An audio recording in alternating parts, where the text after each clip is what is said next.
Good evening and welcome to Athens City Council. It's Monday, January 3rd, 2022, our first meeting of the new year. And we'd like to welcome two new council members, Councilmember Solveig Spjelnes and Councilmember Alan Swank, as two of our new ward representatives for the city. Our first item tonight, and we have gone through the swearing-in ceremony, thanks to Law Director Eliason. And now we'll start the business meeting by establishing a quorum, and all members of council are present. Our first item of business is to appoint the clerk of council. And if I could have a motion to appoint the clerk, Ms. Debbie Walker. So moved. Okay. So Councilmember Grace, and a second from Councilmember Ziff. All those in favor signify by saying aye. Aye. Opposed, nay. Of course not. We wouldn't. And it passes unanimously, and thank you very much. Debbie has served the city for 35 years. Yes. So we're very fortunate to have her and the wealth of knowledge that she has. The next item of business will be taken care of in two motions. One is the selection of the President Pro Tem. These positions are usually decided on by seniority. They have been in the past. And so Councilmember Reisner is our longest-serving council member and has agreed to act as President Pro Tem. If I could have a motion for his selection as that. So moved. Okay, by Councilmember Swank. A second? Second. By Councilmember Ziff. All those in favor signify by saying aye. Aye. Opposed, nay. And thank you very much, Councilmember Reisner, whenever the need arises.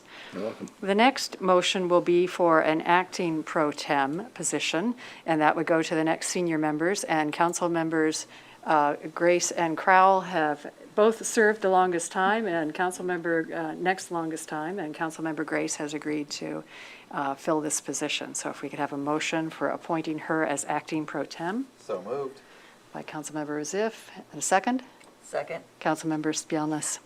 All those in favor signify by saying aye. Aye. Opposed, nay. The motion carries. And thank you, Councilmember Grace. Thank you. Next is a designation of Lisa Eliason as our parliamentarian. And did I hear, Lisa, that you're saying that you're the first woman law director in the city of Athens, and we are very fortunate to have you. In 100 years. And I know that you have worked at the city for a long time also, right? Yes. Yep. Do you remember? Since 1990, I took a 2-year break. Okay. So we're always grateful to have you here and helping us with the decisions and working through items. So thank you. And so if we could have a motion designating Lisa as our parliamentarian. So moved. By Councilmember Grace, and a Second. second by Councilmember Ziff. All those in favor signify by saying aye. Aye. Opposed, nay. And thank you, Lisa, for doing this. Next is the disposition of minutes, and these are for the regular session held on November 15th, December 6th, and December 13th, 2021. And if we could have a motion for the approval of these minutes. So moved. Councilmember Crowell, and a second. Second. Second, Councilmember Ziff. Okay, all those in favor signify by saying aye. Aye. Opposed, nay. The motion carries. Thank you. Next, we do have some communications that have occurred while we were away these last few weeks in December. First of which is a letter from John Spaforth, who has written to the council before with concerns of runoff on the property at 7 Brown Avenue. And he writes to us this time to let us know that he has sold this property and let the new owner be aware of the situation there. So I did want to record that we have received that communication. The next items are from the Division of Liquor Control out of the Department of Commerce. And there are 3 notices. One is a name change from CA Gold Limited that was doing business as Dale's BP on 50 North Court. And the name change is to Parmar Oil Company. And so that is just a name change going through. The second one is a C1 permit, and that is beer only, sold in a sealed container for carryout. And this is for Family Dollar Stores of Ohio. Doing business as Dollar Store on 4 East Carpenter Street. And if there would be any responses, they would need to be submitted by January 18th, 2022. The last one is from Athens Community Drive-Thru LLC at 750 East State Street. This is also for a C1 permit, that's beer only, sealed container. And I would ask at this point for an update from Law Director Eliason on this business. All right, well, this business at 750 East State originally applied for a zoning permit for the drive-in, drive-through. They did receive a zoning permit for a convenience store, but not for the drive-in, drive-through. No appeal was taken, but then Mithril Enterprises filed a motion for the Board of Zoning Appeals to make an interpretation of the provision of the Athens City Code. And the interpretation that the Board of Zoning Appeals made was that the original interpretation by the code administrator, the zoning administrator, was the correct one. Mithril Enterprises filed an appeal in the Common Pleas Court. So currently pending, there's an appeal by Mithril Enterprises, and this business does not have a zoning permit for a drive-in, drive-through.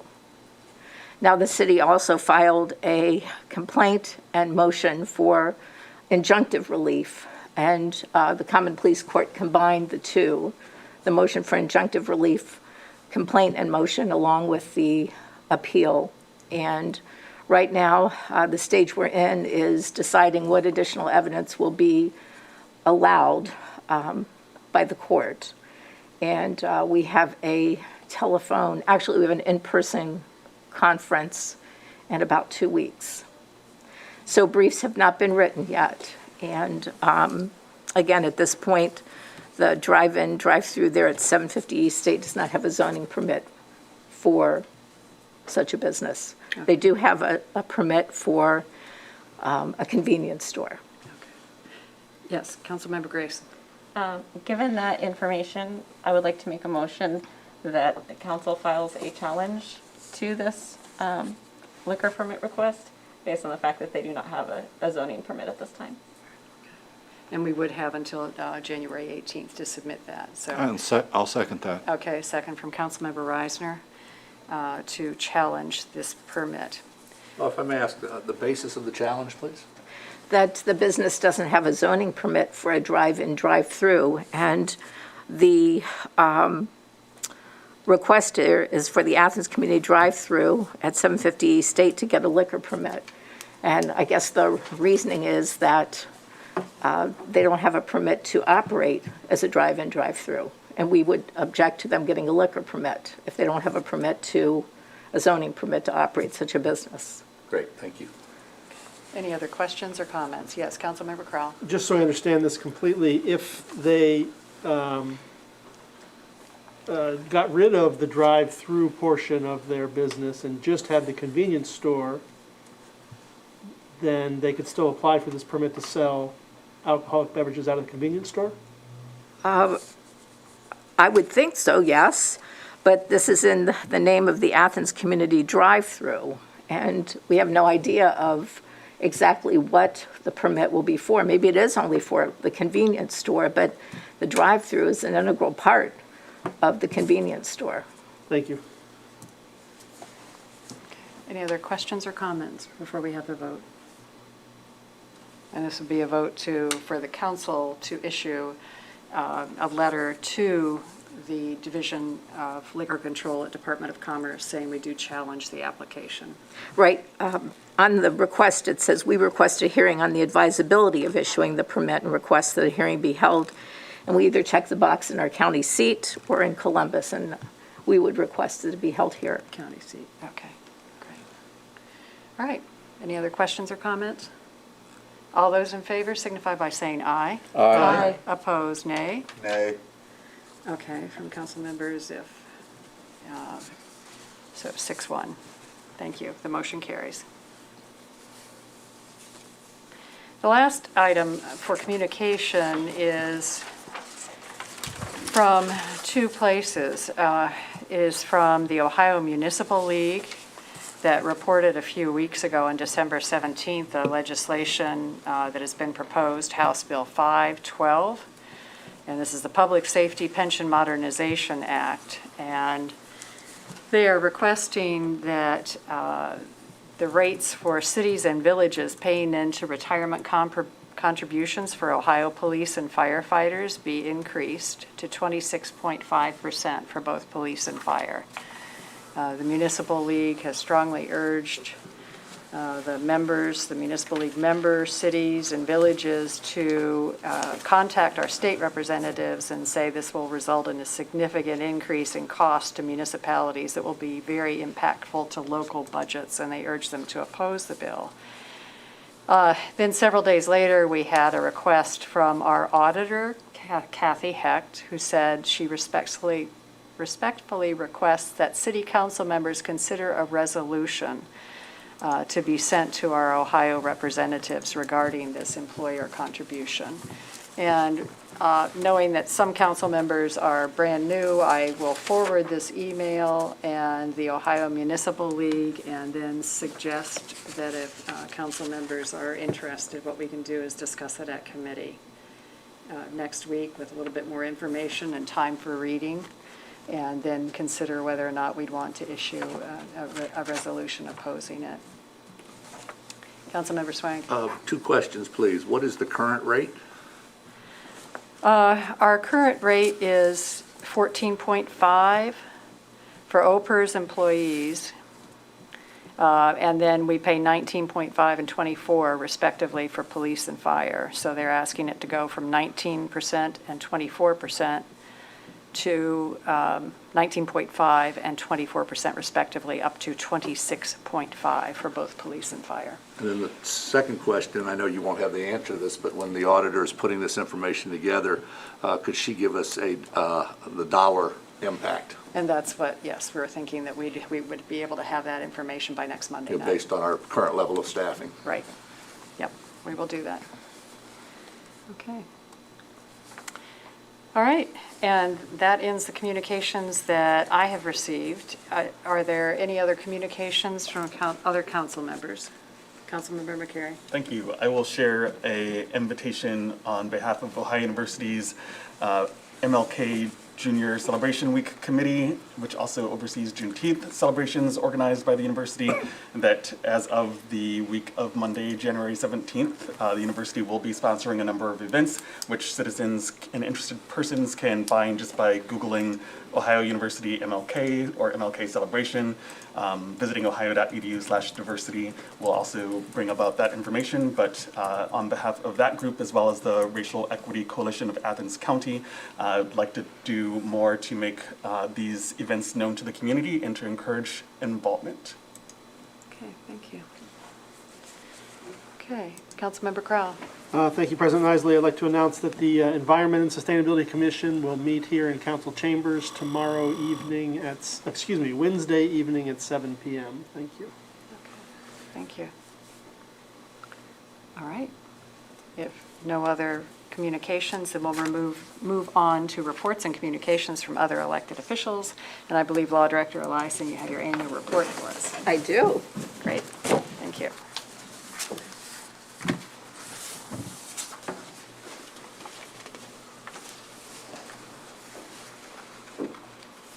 So good evening, everyone. We have 4 new members of council. Well, we really have 2, but 2 that are recent members.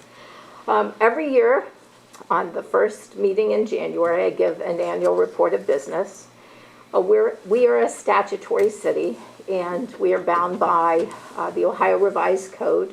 And the Ohio Revised Code requires me, on the first meeting in January, to give a report of what my office has been doing for the last year.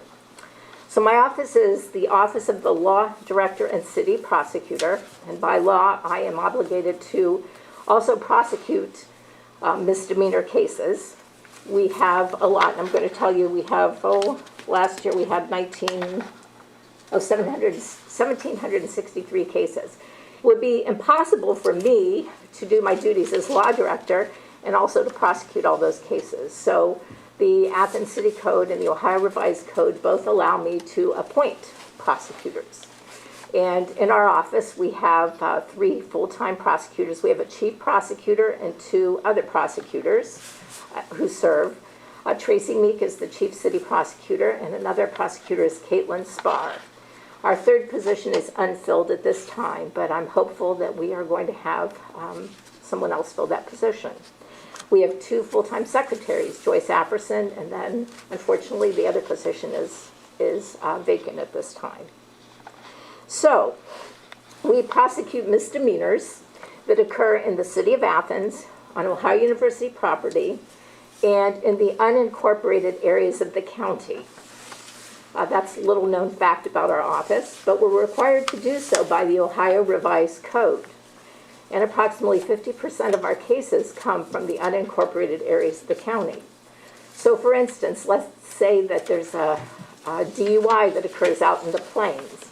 Our office is obligated under the Ohio Revised Code to prosecute that case.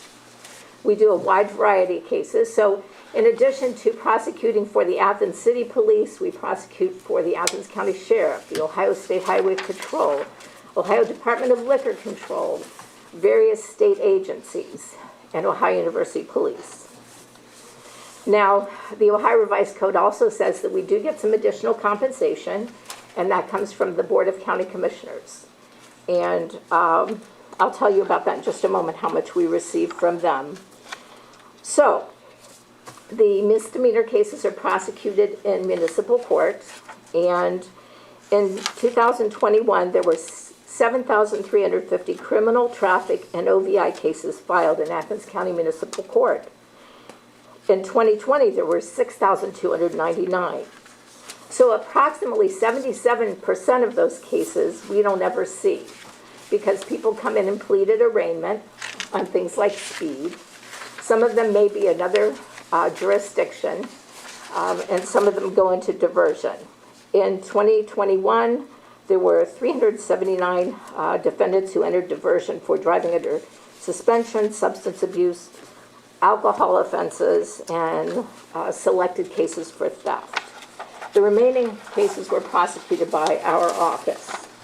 Our prosecutors have direct involvement from the very beginning until restitution in a case.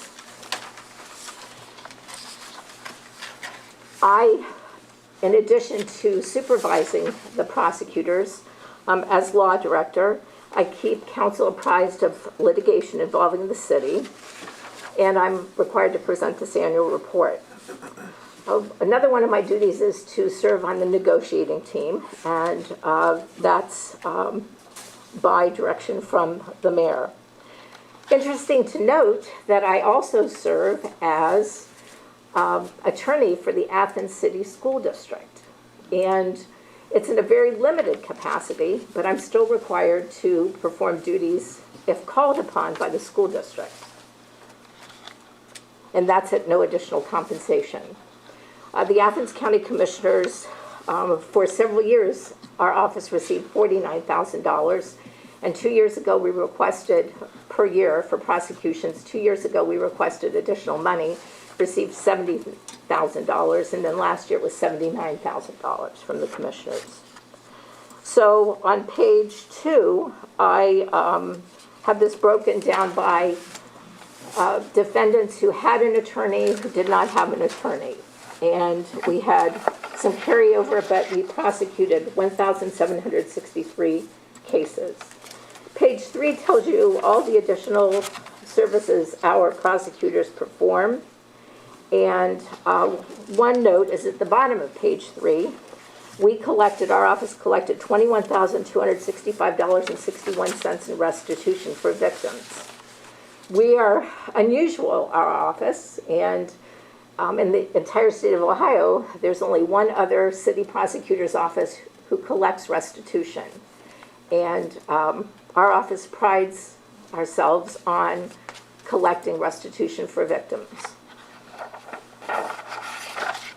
Our chief city prosecutor, she's available day or night to give advice to law enforcement. And she's also provided training to the Athens City Police. Some of my duties are outlined on page 4, things that I did. I think that probably one of the most significant accomplishments this year was that I, along with many other people, including Member Grace, our Clerk of Council, Debbie Walker, we worked toward updating the criminal and civil provisions of the Athens City Code. Some of those provisions had not been updated since the early 90s, and our DUI law was very outdated. So the significance of that is that our city police, if an offense occurs in the city, could now cite under the Athens City Code, cite someone for operating a motor vehicle under the influence of alcohol. And the significance of that is that part of the fine money would then come back to the city. Right now, if someone's charged with operating a motor vehicle under the influence of alcohol without the update, they're charged under the state code, and the city doesn't receive a significant amount of the fine money. Some of the other interesting things I did this year, well, I always meet with the prosecutors weekly to discuss the cases. I review ordinances, resolutions, I administer oaths, I review contracts, agreements, bonds. I meet with outside counsel if we have such for civil matters involving the city. I meet with the boards and commissions. I've provided training. What I do for the city school district is, in a situation where a private citizen contests the valuation of their property, the city school district obviously has an interest in that, and if property value were lowered.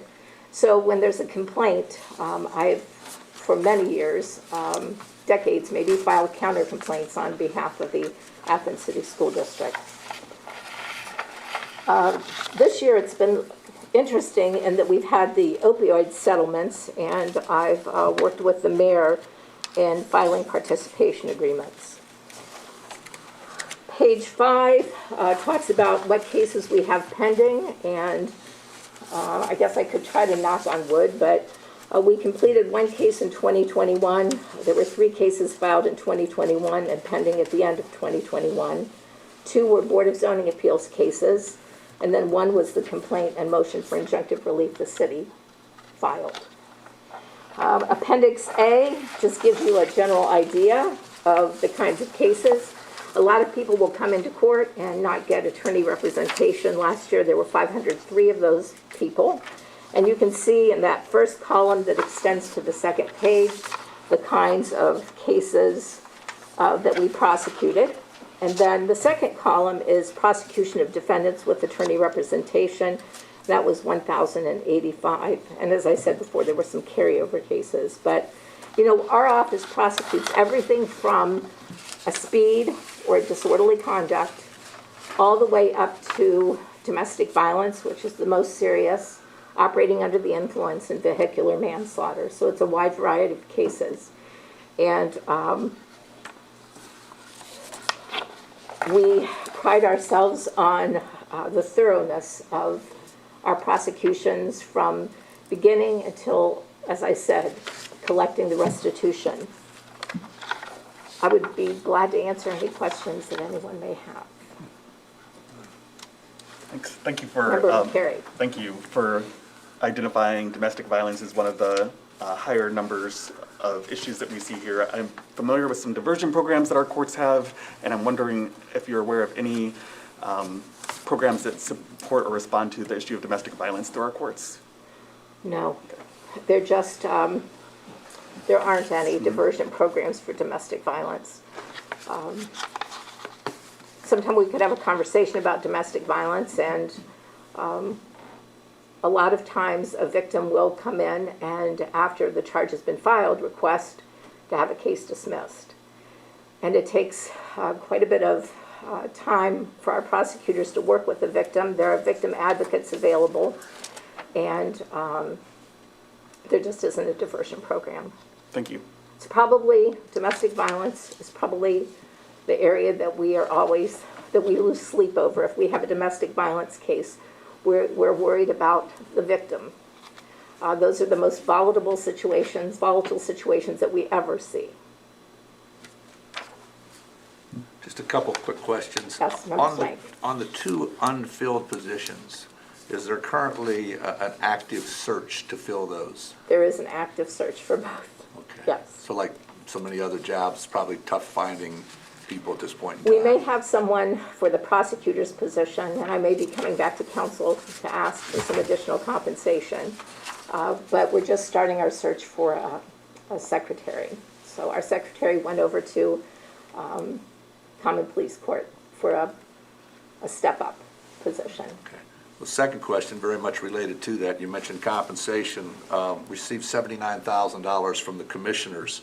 Do you expect an increase commensurate with the last year's increase for 2022, or what do you expect? I haven't received that information yet from the commissioners. Okay. Is that $79,000 adequate to cover the workload that comes in from the unincorporated areas?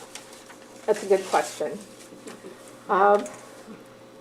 When you look at benefits, it may not. We just started tracking it a few years ago. I think maybe 3 years ago we started tracking the cases that come.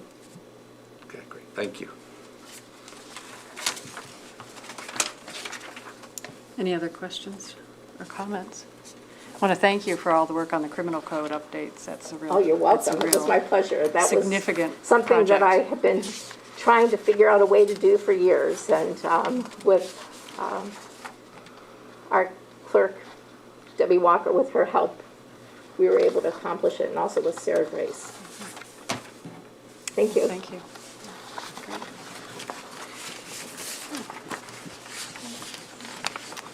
And Mayor Patterson. Any I only reports? have one item for Okay. council tonight. Thank you, President Nicely, and welcome new council members. After council went on recess, I believe it was December 13th, shortly thereafter, we received the survey from the National League of Cities Race Equity and Leadership Council.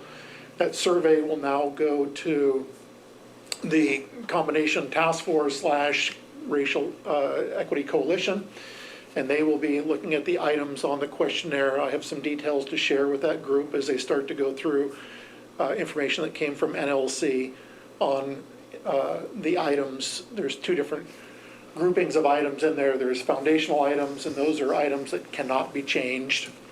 Otherwise, it'll lose the reliability and validity of the survey itself. And then there is the opportunity to modify some of the questions that are secondary questions that are in that survey, and to add questions. So more to come on that, but the long path will continue to be long, very long, but it was good to finally get that survey from NLC and have things moving forward. So more to come on the assessment and training for the city employees for the city of Athens when it comes to race equity and inclusion. Good. Thank you. All right. We will now move on to announcements and other business. And so we're going to have a series of motions for approval of different reports and then also some appointments to different commissions. Our first one is a motion to accept the November 2021 financial reports. If I could have a motion for approval So moved. by Councilmember Ziff. And a second? Seconded. Okay, Councilmember Carey. All right. All those in favor signify by saying aye. Aye. Opposed, nay. The motion carries and the reports have been accepted. The next one is a motion to accept the November 2021 credit card transactions. And if we could So have a moved. motion. Councilmember Crowell. Second. Okay, and seconded by Councilmember Reisner. It really is difficult, I realize, to tell who is speaking with the masks on, so thanks for your help, maybe even a finger in the air. Okay, all those in favor signify by saying aye. Aye. Opposed, nay. The motion carries. The next one is a confirmation of the mayor's appointment to the City County Health Board, and Dr. Carl Ortman has agreed to serve on the board for us. If I could have a I motion. will move. So moved. Okay, Councilmember Swank. Second. Second from Councilmember Ziff. One comment, please. A comment? Yes. Yes, okay. I've lived in Athens for 43 years, and I've had 2 doctors. First one was Dr. John Ortman, and the second one is Dr. Carl Ortman. this is an outstanding choice, and I compliment the mayor on bringing him forward as a member of the City County Health Board. Excellent choice. Good. All right. All those in favor signify by saying aye. Aye. Opposed, nay. The motion carries, and we welcome Dr. Ortman and thank him for his service. The next one is a reappointment of Kelly Lawrence to serve a term on the, renew her term of service on the Municipal Arts Commission. And a motion from Councilmember Grace to So moved. accept that, and a second from Councilmember Ziff. All those in favor signify by saying aye. Aye. Opposed, nay. The motion carries, and we welcome her and thank her for her service on this commission. Another announcement that we have is that next week we will be having committees, and I think we've started with a fair list already. And council committee chairs, if you could let our Clerk of Council, Debbie Walker, please know by Wednesday any items that you might have for the agenda, and then we'll work towards getting any necessary documents on the Google Drive so that people can read ahead of time. Any other announcements from folks? Council members or elected officials? Okay. All right, we always have an opportunity for citizens to speak on legislative items and city services not covered on the agenda. Is there anyone wishing to speak tonight? No, okay, all right, thank you. With that, then, I'll accept a motion to adjourn So moved. by Councilmember McCary. Second. Seconded by Councilmember Ziff. All those in favor signify by saying aye. Aye. Opposed, nay. Motion carries, and we are adjourned at 7:33 PM. Thank you.